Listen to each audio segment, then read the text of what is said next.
So ay mga Lodi, good morning sa inyong lahat. Ayan, so part 2 ng ating preparation for our gift giving doon sa lugar namin sa Hacienda Sidlangan. Ayan, so bumili ako ng isang sakong bigas para idagdag natin doon sa grocery na nabili ko nung nakaraan. Ayan, so para dumami yung ating mabigyan doon sa ating mission. O, di ba? So excited na ako mga Lord. So i-prepare ko itong mga bigas para mabigyan lahat ng mga tao doon sa lugar namin. At maraming salamat sa mga taong sumusuporta, sa mga taong patuloy na naniniwala sa Ka-Istorya Vlog. Maraming salamat sa inyo.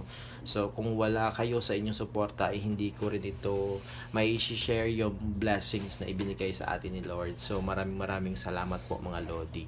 Kahit masama yung pakiramdam natin mga Lodi, bangon lang. Patuloy pa rin yung laban natin. Ayan. So walang makakapigil sa atin, 'di ba?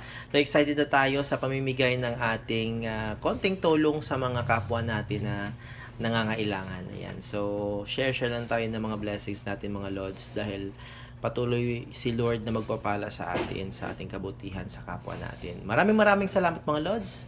Ayan, so abangan nyo yung pamimigay namin ng mga groceries doon sa lugar namin sa Hacienda Sidlangan, Barangay San Isidro, Ibi Magalona, Negros Occidental. Ayan, so marami pang nangihingi ng tulong pero ganun talaga, pwede nating isa-isahin lang talaga yung mabibigay natin na tulong. Ayan, so maraming salamat po.